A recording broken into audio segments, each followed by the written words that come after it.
Media recognition from Bloomberg, Reuters, recycling trade publications. Patented process for 100% recovery of critical metals, including cobalt, lithium, nickel, manganese, aluminum. American Manganese is focused on recycling lithium-ion batteries for electric vehicles. American Manganese trades on the TSX Venture, AMY, the US, AMYZF, and Frankfurt 2AM. For more information, visit AmericanManganeseInc.com or phone me, Larry Ray, at 778-574-4444.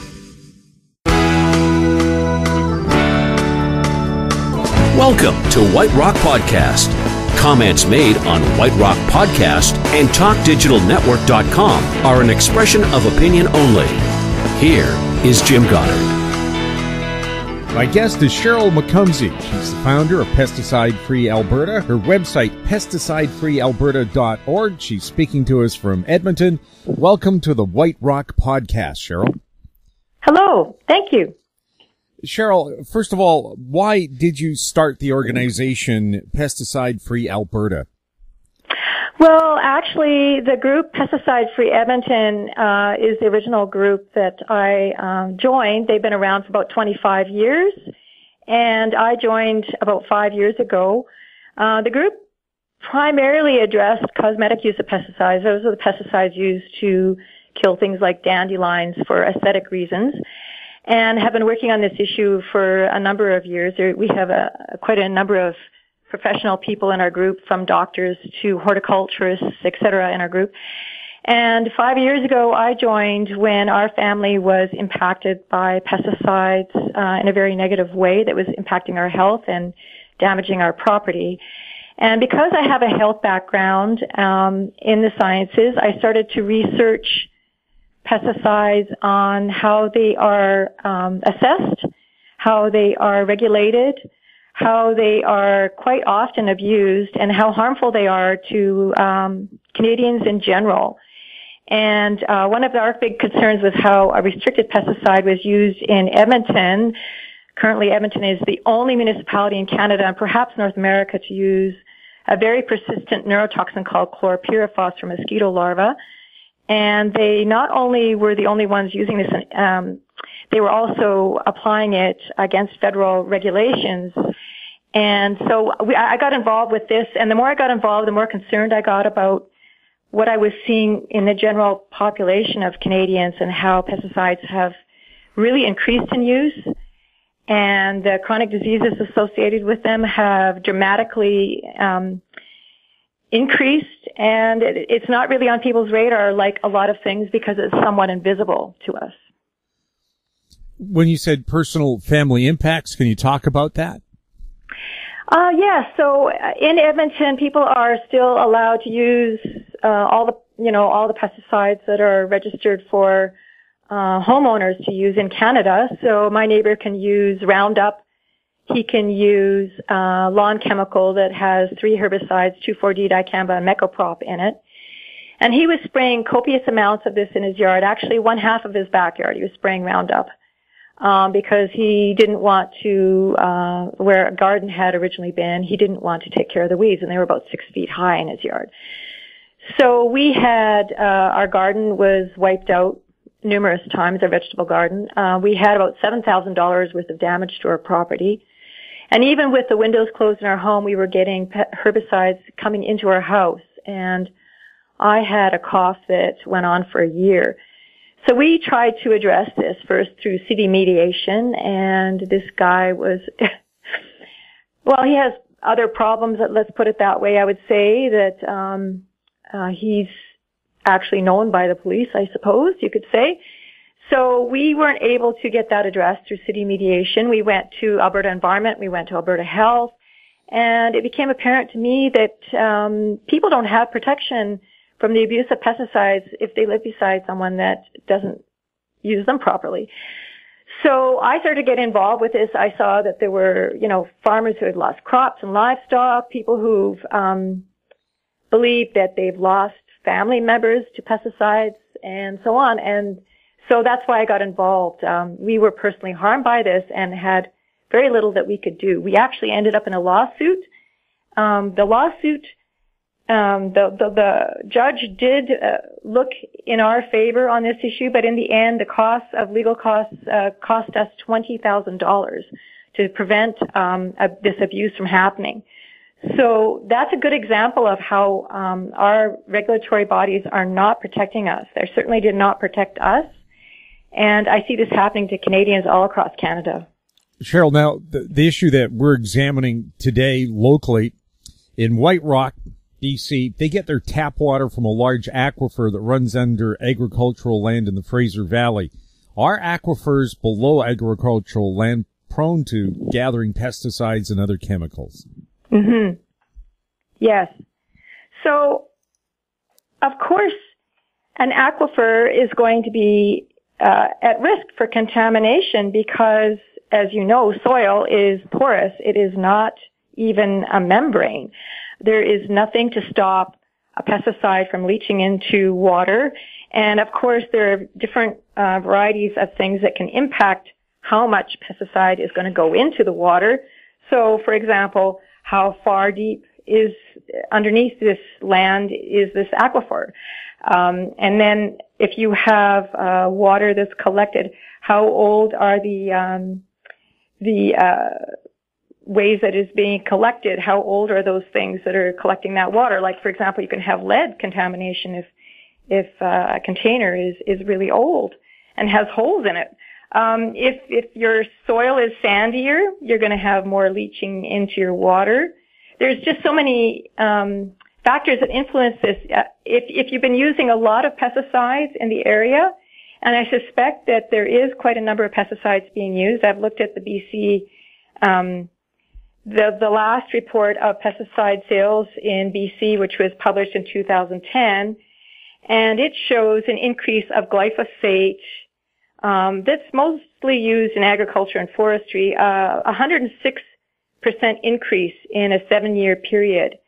And then when we look at fungicides, several fungicides have increased by about 50% in the same time period. And then we look at 2,4-D, which is another herbicide. It's increased by 44% in the same time period. So one of the herbicides used in forestry has increased by 2,862%. So when we look overall at the load going into the environment, and certainly in the area where you're in, there's a lot of agriculture, and blueberries certainly use not just glyphosate but fungicides, you're going to have leaching going into the soil, and how much of that is really difficult to determine. The only way you're going to know is by doing consistent testing, and testing 4 times a year, which is what a lot of municipalities do, is probably not going to be adequate either. You're not going to find it by looking on one day out of how many days of the year. You could have a lot of rain that's going to influence when that goes into your aquifer. Those are the times that you might be wanting to look a little bit down the road of when you get a high rainfall. So it's a very difficult question to ask how much is going into your water, but certainly people should be concerned with the volume of pesticides being used in their immediate environment. We'll have more with Sheryl McCumsey right after the break. Arctic Star Exploration, operated by a team of proven mine finders, is focused on diamonds in Finland and the Northwest Territories of Canada. Work programs are underway in Finland and planned for Canada this summer. Arctic Star trades on the TSX Venture Exchange symbol ADD, on Frankfurt symbol 82A1, and the OTCQB symbol ASDZF. Please visit our website arcticstar.ca or call us at 604-689-1799. Cypress Development Corp's flagship lithium project is located just east of Albemarle's Silver Peak mine in the heart of Clayton Valley, Nevada. A 12-hole exploration drill program for lithium-enriched claystone on Cypress's 100% controlled properties is now underway. Cypress Development Corp trades on the TSX Venture Exchange symbol CYP, the Pink's CYDVF, and on Frankfurt's C1Z1. For more information, please visit our website, cypressdevelopmentcorp.com. Welcome back. We're speaking to Sheryl McCumsey, founder of Pesticide Free Alberta. Sheryl, the city of White Rock has confirmed the presence of significant amounts of arsenic and manganese in the tap water. After years of denial, The city is spending $14 million of other people's money on a water decontamination plant with no stated objectives to the likelihood of making targets for reduced toxin levels in the water. Is this a step in the right direction? Well, we need to ask, if you don't have stated objectives, I mean, anytime you want to address a problem, you have to have some kind of vision on how you're going to address that problem. So if you don't have objectives, I don't know how throwing any amount of money at a problem is going to solve it if you don't have an objective. So it seems like there needs to be certainly questions asked about how you're going to meet targets for reducing levels of toxins in the water. If you aren't looking at that, then you could be wasting taxpayers' dollars. You might be using it usefully, but there's no way to address this properly without asking those questions. It's like, people try to solve a problem. They just throw money at it. You might not even need to spend money. You might need to just look at this problem another way. Chances are your water is going to be contaminated until the contaminants going into the water are no longer there. And it's difficult to remove contaminants from water once they are there. Then you have to ask yourself, is the way you're removing them going to be effective? And how are you going to be assured that they are not there down the road? Is there any way to remove those contaminants once the freshwater plant's online? Well, for a number of contaminants, yes, but for a number of them, it is extremely expensive. There are so many contaminants in our water system. You get water contaminants from oil and gas industry. You get them from agriculture. You get them from all kinds of industries. If you look at some publications that the David Suzuki Foundation has done, our guidelines, and guidelines are not standards, by the way, for Canada, do not meet what the World Health Organization recommends in a number of contaminants in our water. So we also have to question whether what we have is adequate when it comes to guidelines. If the World Health Organization is stating a number, why is our number going to be higher than what they recommend? We have to ask those questions. So, and also we have to ask how we're testing those contaminants. If the testing is not going to pick up on a number of contaminants because the testing is not very sensitive, or there's certain things that can interfere with testing. Most people are not aware of how laboratories do their testing or how often they do them.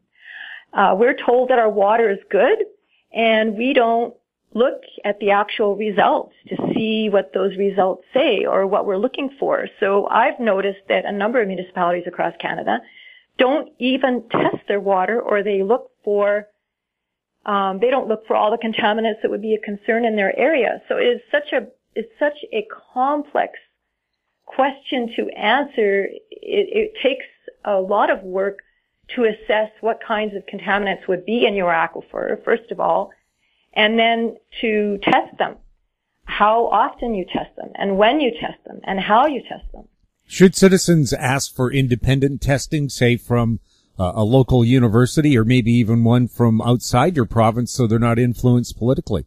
Yes, that's a very wise action to take.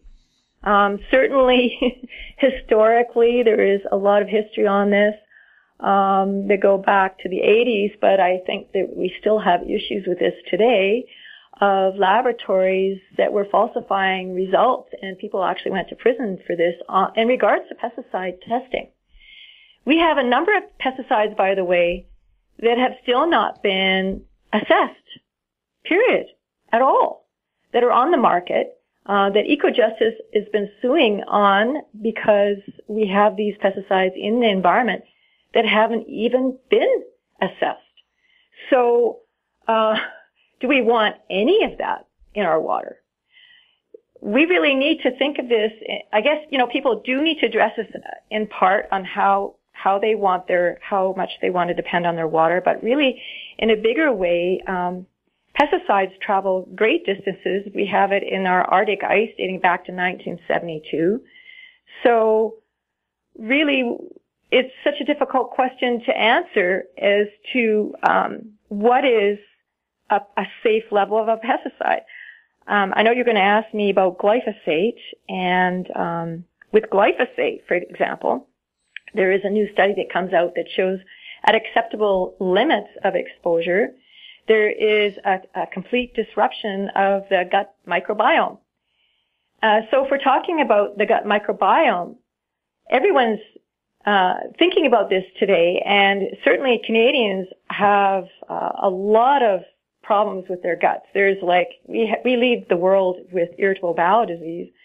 So if we're getting this in our food and our water, what is an acceptable limit? If we're seeing studies that show below acceptable limits, these are harmful. I don't think any amount of this is acceptable anymore, and there are currently 400 plaintiffs suing Monsanto for their cancer and their exposure to this herbicide. And in those transcripts from the court, they're seeing that Monsanto knew this was linked to cancer, and they've covered that up. So when it comes to a laboratory, it is extremely important to know that you can be assured that that laboratory is not going to mess around with those results, because historically, this is where lawsuits have come into play, and it should be a concern of all Canadians. Mm-hmm. We'll have more with Sheryl McCumsey right after this. I'm Greg Johnston, CEO of Carl Data Solutions, an industrial Internet of Things company that provides big data solutions for monitoring critical infrastructure. Carl Data offers machine learning and predictive analytics features through our cloud-based applications to deliver key asset-saving operational insights from massive amounts of data. Carl Data trades on the CSE symbol CRL and the pink symbol CDTAF. For more details on Carl Data, please visit carlsolutions.com. Don't miss out. Stay informed. Receive the HowStreet.com weekly recap with thought-provoking podcasts, radio, and articles delivered to your inbox. Sign up for the HowStreet.com weekly recap on our homepage at HowStreet.com. Welcome back. We're speaking with Sheryl McCumsey from Pesticide Free Alberta, and that's an organization. We're not saying Alberta is pesticide free. Sheryl, the city of White Rock has added chloramine to the tap water until the water decontamination plant is built. Does that really help alleviate human health concerns? Well, this is a disinfectant. It's only going to deal with microbes in your water. It's certainly not going to do anything to deal with chemical contaminants in your water, and actually could create more serious problems if there are chemical contaminants in your water. Any doctor who prescribes a drug is always concerned about what other drugs you might be on and the synergistic effects of a drug. It is really remarkable that when it comes to pesticides or contaminants in our environment that we do not concern ourselves with the synergistic effects of different chemicals. Any chemist can tell you, you take this chemical and you mix it with that chemical and you're going to have this reaction. And yet, in our water systems and in our food systems, we don't really address this. And chloramine is certainly not necessarily the best way to address bacteriological or other microbes in your water. I was just trying to look for this thing that I downloaded that talked about chloramine and its concerns. So, chloramine is a combination of chlorine and ammonia. And in reality, there are different forms of this that would probably be safer to use. But at the same time, I would be concerned about how this might interact with other contaminants in your water system. So it's not really addressing the concerns that you've had there with arsenic and manganese. It's only going to address bacterial contamination. An independent lab found glyphosate exists in the White Rock tap water at less than 10 parts per billion. Is that a safe enough standard? Well, whose standard is that? That's my question. And how did they determine that number? Because the science that's coming out today indicates that there is maybe no safe exposure to glyphosate, and we're certainly again, what else is in the water? So you have glyphosate, you have chloramine. What else do you have in the water that you're mixing together? And so I would say I'd be concerned about how much you have in one sample that was tested. How much are you going to have tomorrow or the next day is another question. So unless you're testing your water twice a week, I would be concerned about that, seeing that value there, and that I would want to retest and see how much I see the next time, because you might have a higher value that's certainly going to have more of an impact. And over a period of time, these herbicides do not just disappear and leave our body like we've been told they do. They do accumulate. This accumulates. I've talked to scientists in Alberta who've done some testing and found glyphosate to persist for years here. So it persists for years in the environment, and there are samples people are finding in the human body where glyphosate has not left the body. How much of a load is safe? Well, I think there's a big question mark behind that now, because the science that's coming out is indicating that at below acceptable limits, this is harming the human body. Is the glyphosate likely from the agricultural land above the White Rock Aquifer? Well, municipalities use glyphosate as well. I'm not sure all of the municipalities around your area. I believe Vancouver is not using this. Maybe they use it to address some invasive weeds. And I know that there are concerns around some invasive species in BC that glyphosate would be used for. But generally, the biggest load to the environment is coming from agriculture. When you look at data from across Canada, glyphosate is used by agriculture. They're the biggest users of this herbicide. Forestry uses it as well, but you're not really near where that kind of harvesting would be going on. So I would say, yes, agriculture is probably where most of it's coming from.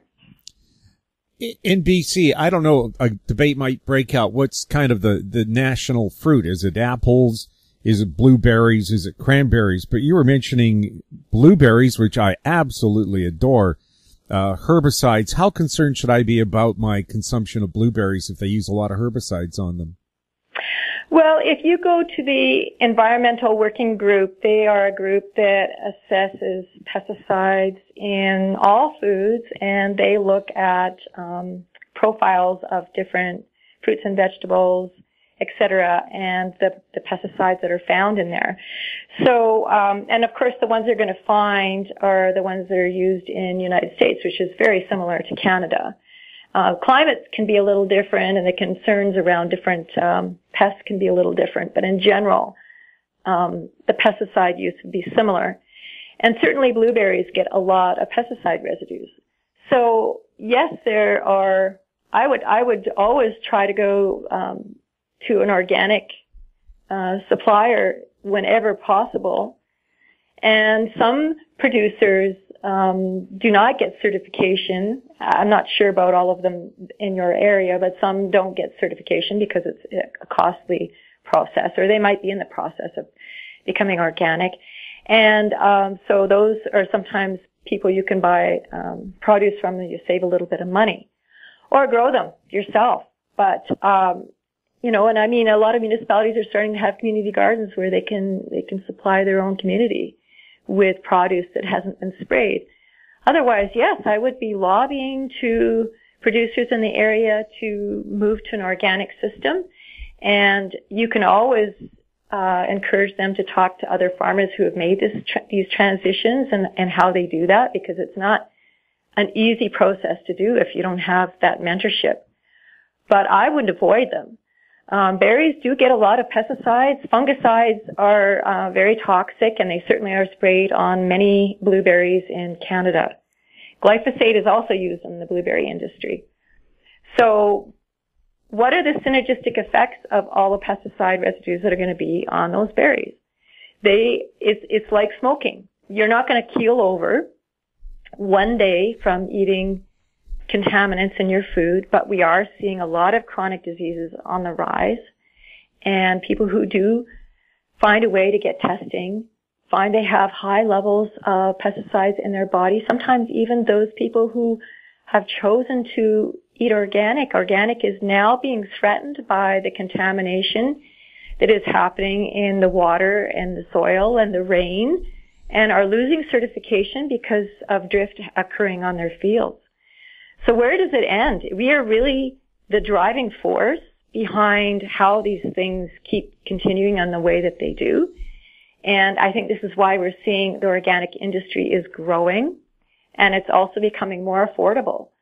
But people will spend a lot of money on supplements and other things because they think there's a value in that, and not consider the contamination that's going on in conventional food sources. So I would definitely recommend getting the cleanest food you can manage to afford. The city of White Rock fought in court to keep from releasing the results of their contamination tests. Should people be concerned that they have a local government that didn't want them to know about all the nasty chemicals in their drinking water?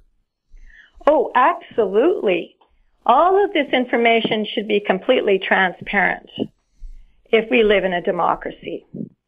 So if you're having difficulties, if you FOIP your government, that's when you request that information either from your municipality, through the city clerk, or through your provincial government, and they are not forthcoming, I would go to your ombudsman, or even the auditor for the province or for your city. We've done that. We've gone to the auditor with reports of concerns about why we were not getting information, why information is not being shared with the public, and so on. And so, you might not get everything that you want, but it's certainly a first step, and asking for that information should be clear and transparent to everyone. Everyone should have this information. We are paying taxes for public servants to do a job which includes informing and having consent of people and what they do to address our communities the way we want them to be addressed. White Rock has a higher than average bladder cancer incidence. Could this be related to the contaminated water? Well, certainly it could be. I didn't know that, but that's very interesting. And this is a cancer. Kidney disease is a growing concern across the prairies as well. And in a couple of countries, both in Sri Lanka and El Salvador, tens of thousands of farmers died from a fatal kidney disease there. And this is associated to glyphosate exposure, and is exactly why El Salvador decided to ban this herbicide. Exactly why. So, yes, I would be concerned about, there's lots of pesticides that have links to cancer in peer-reviewed studies. There's so many pesticides out there. One of the biggest concerns I have right now currently that I've come across recently is that endocrine disruption is not assessed. It's not assessed at all currently. And endocrine disruption is exactly how cancer can be an issue. So yes, I would be concerned about not just pesticides, but other contaminants in the water, and how that could be increasing bladder cancer. I would certainly be concerned about that. What is endocrine? The only one, but it certainly could be one of them. Yeah. What is endocrine disruption? Okay, so the endocrine system in our body, it has a lot to do with how hormones are regulated. And as you know, this has to do with fertility issues. This has to do with reproductive issues. And of course, this will influence how your body will has the potential for changes that will create cancer. So it's definitely an issue. Anything that messes with the system in the body will have implications as to how often people might develop cancer. So it is a big deal. It's also probably has a lot to do with why we're seeing an epidemic of obesity in Canada. Currently, 25% of Canadians are obese. And yet, what we're also hearing is that people are eating better. We're eating better, and yet we're seeing increases of obesity. And people are inclined to shame people because of this, but how about looking at the actual issues that might be influencing that, which is endocrine disruption. That can definitely impact whether a person is able to lose weight or not, or whether they gain weight. So why are we not assessing that? It's a huge deal, and it's really quite shocking to me, having worked in healthcare for a number of years, to see how poorly pesticides are assessed in the first place before they even go on the market, and other things, not just pesticides. What should White Rock tap water be tested for besides the usual suspects? Well, that's going to take some research, I would say, and it's unfortunate that a lot of people who are working for us that we're paying to do these jobs might not do this job as thoroughly as maybe what is required. But I would start with, I know the David Suzuki Foundation does have a publication on water. Unfortunately, it's a little outdated, so it may not be current enough, but it does have a list of water contaminants in there. I would look at those, and then I would look at what is being used in your agricultural community and what is sprayed on produce like blueberries, if that's in your immediate vicinity, what kind of pesticides are being used. And so the pesticide sales report for BC is a little outdated now because it's 8 years old, but it does show a number of pesticides on it that have been increasing in use that are used on blueberries. So there's a way of maybe looking at that. I would be looking at pesticides and other contaminants that might be used in surrounding industries. I'm not aware of all the kinds of industries that might be around you, but here in Edmonton, for instance, we are influenced by the coal industry and what goes into the air here. So it really depends on what you're surrounded by. And then you want to make a list. I would look at what your list has on it now and what the sensitivities of those tests are now and how they are tested and who's testing them, so that you can see that maybe that there's no conflict of interest going on. It's really good if you have someone independent doing testing so that you don't have any question about the results. That's probably where I would start. Well, coal, that's an interesting contaminant because White Rock has rail lines that run along the waterfront and also rail lines that run just behind the city through Surrey that carry American coal for distribution from Vancouver's harbor.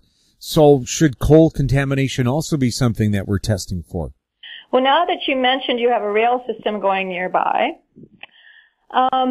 it's really interesting that a number of years ago, steam was used for addressing weeds around the railroad tracks because it was effective and it worked. And the chemical corporations didn't like that.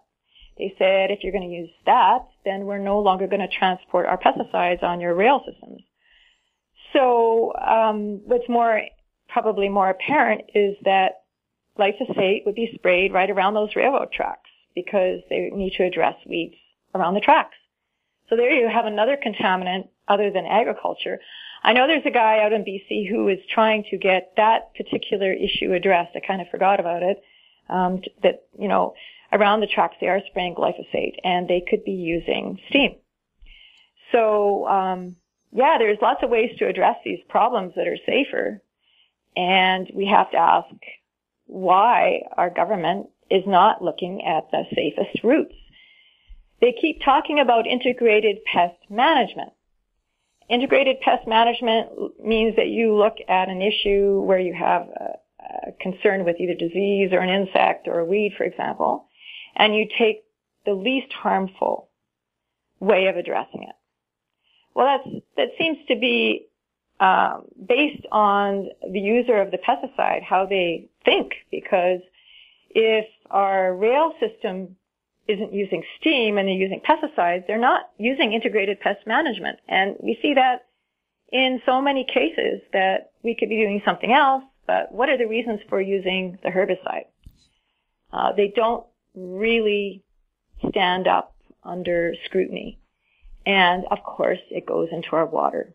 Glyphosate is far more persistent than we've ever been, what we're being told, because scientists here in Alberta have found it everywhere. It's been found in the rain, and in some countries, the half-life has been indicated to be 22 years. Of course, this depends again on the soil. What we think is that it breaks down and disappears, but for every pesticide, it breaks down into something, and sometimes those somethings are even more harmful than the original ingredient. These things don't just magically disappear. They do build in the environment, and they are building in the environment, and they're not being addressed. When you mentioned the railways use steam, I know one of the local landscapers here, when he wants to get rid of weeds, he just has a big tank of very hot water and he pours that on the weeds. And of course, it kills the weed, but by the time it dissipates into the rest of the soil, it's just harmless, ordinary water and doesn't hurt the other plants. Do most people know that you can just take your tea kettle out to your garden and kill weeds with that?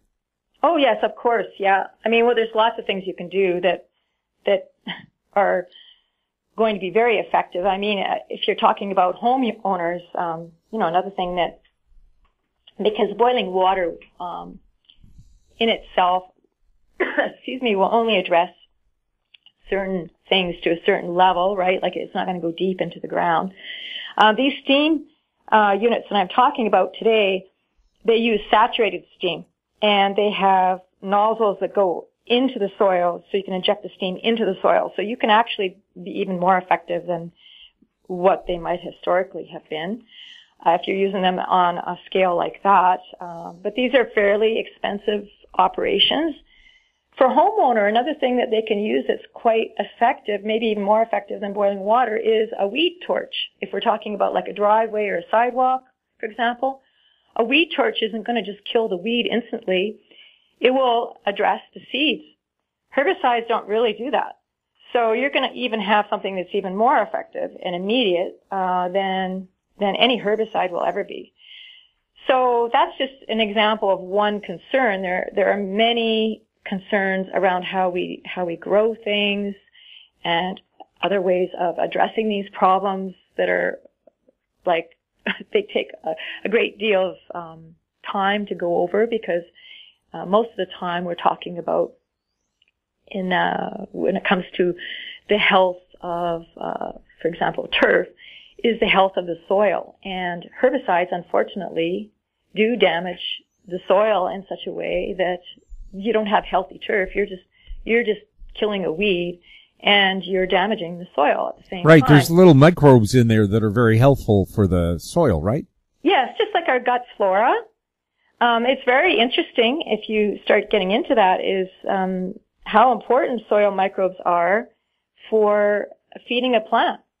And they're just as important as our gut flora. And we actually have more microbes in our gut than we have cells in our body by a long shot. Well, the same thing in your soil. If you're killing soil microbes, if you're putting boiling water on your driveway and your sidewalk, you don't really care if you're killing those microbes in the soil. But if you're addressing weeds in other places, you want to address the soil instead of the weed. You want to be thinking differently about how you grow things in your yard. Our focus has been in the wrong direction for a long time, and we have to change that, because it's very destructive. It's having multiple effects on our health. It's having even effects on how good a yield you're going to have. If you have really healthy soil, you're going to have a better yield. You're going to have healthier root systems. You're going to have a plant that's more resistant to pests and disease. So it really benefits everyone to look at this a different way.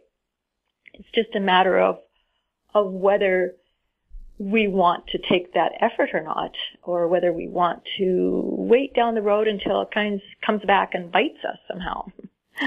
Are some pesticides very difficult to detect in tap water due to the lack of availability of testing methods? I can't really answer that question because I haven't been looking at water as in depth as I have on human health, and I know that it has been very difficult for people to get testing in their blood or urine here in Canada for pesticides. There really wasn't any place in Canada to even get that done. Certain pesticides we don't even really look for. We look for the after effects of it. So I'm not really sure. I have looked at some laboratories and they have sort of panels of pesticides that they look at. And again, there's different ways and different methods of testing pesticides. So it's a hard question to answer. I really don't have a clear answer for you on that. I would think yes, because you want your sample to be an example of what the actual exposure is. So if the water coming out of your tap, which you're drinking right now, has a contaminant, and that contaminant is kind of breaking down in transit to the laboratory into something else, maybe a byproduct that's not looked for, then you're going to miss what actually is the actual exposure. So the timeliness of sending a sample off is also important, and you want to ask about that, about breakdown products of pesticides if they're looked for as well. Otherwise, you're really kind of missing the actual load to the body. Why do you think governments and utilities ignore pesticides and aquifers that are the source of tap water? I think there's a multiple aspect to this. So first of all, counselors are politicians and they're not scientists. And their focus is generally on how much money they have to spend and whether something looks good or not so they can get elected again. It's kind of their focus.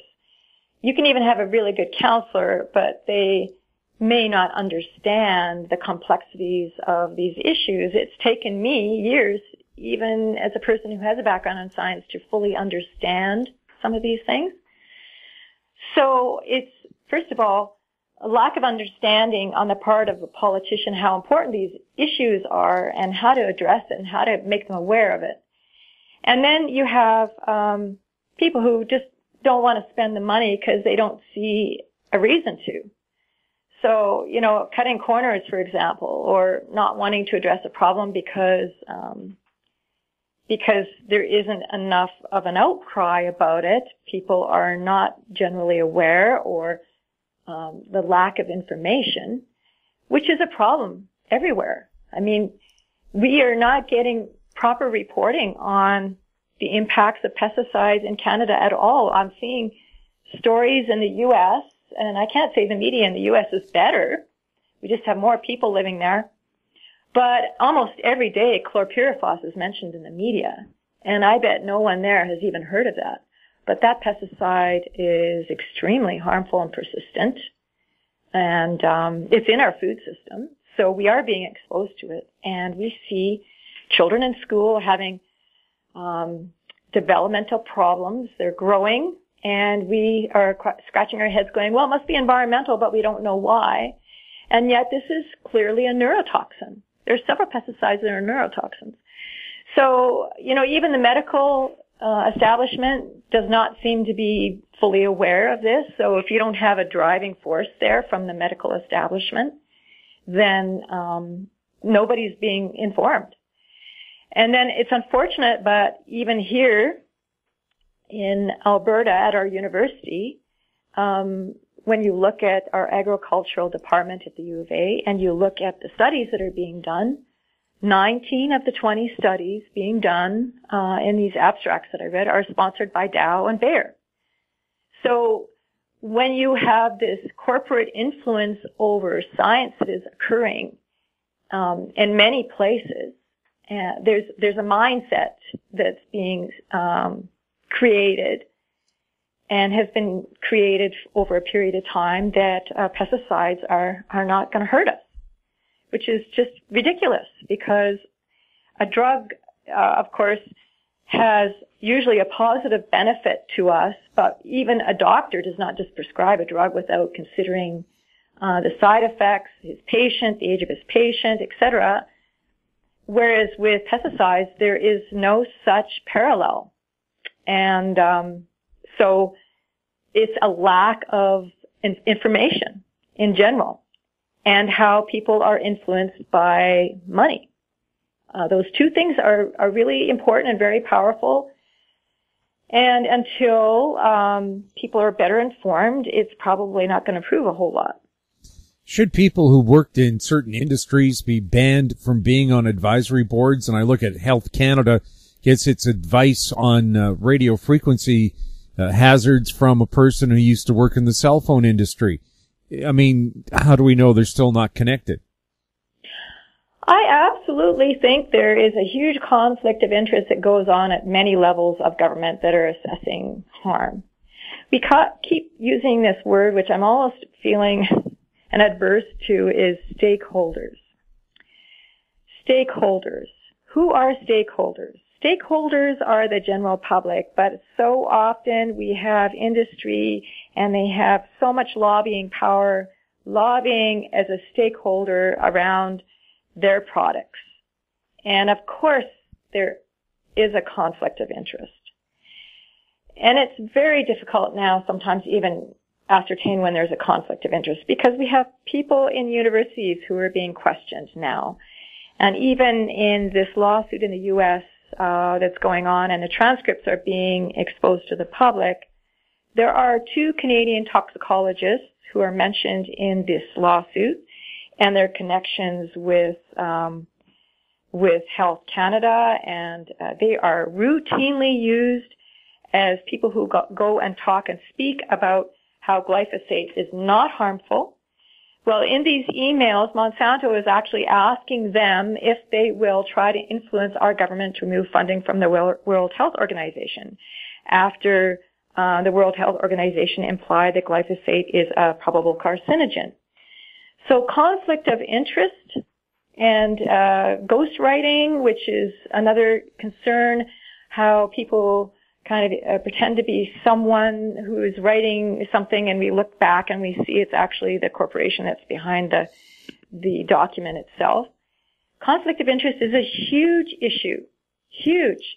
It's in the pharmaceutical industry as well. I mean, people have been questioning the load of prescriptions that people are consuming and how that's really influencing Canadian health in a really big way. And whether those pharmaceuticals are properly tested and whether they're needed and how often they're prescribed. So the whole system is kind of broken. It really is overwhelming sometimes to look at, but as long as people are becoming more and more informed and pushing back and saying this is no longer acceptable, there's the possibility for changing it. And I think we have to work collectively together to change it. And if we don't do that, we're going to see a continual decrease and the decline of Canadian health in general and a health system that's just overloaded.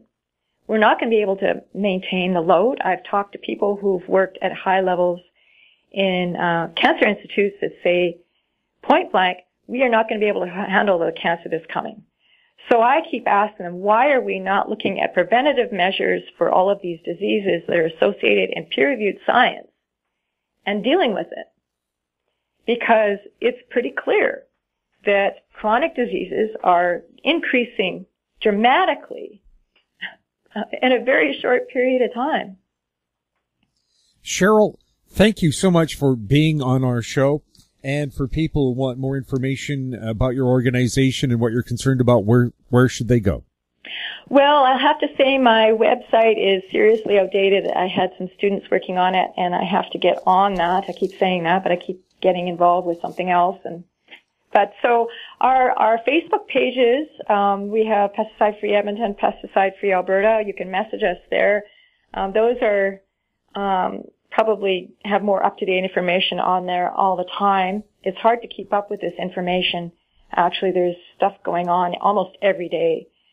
So that's probably one of the best ways to contact us. You can contact us on our website via email, and I'm quite willing to share any of the information that I've discussed here with people, because I think that's the only way we're going to get a system change in Canada, is through informing the general public, which is a pillar of democracy. Sheryl, thanks again. Thank you. My guest has been Sheryl McCumsey, founder of Pesticide Free Alberta. You can find her online at pesticidefreealberta.org. She was speaking to us from Edmonton. I'm Jim Goddard. Thanks for listening. Comments made on White Rock Podcast and TalkDigitalNetwork.com are an expression of opinion only. Archived online at TalkDigitalNetwork.com. White Rock Podcast is a production of House Street Media Incorporated.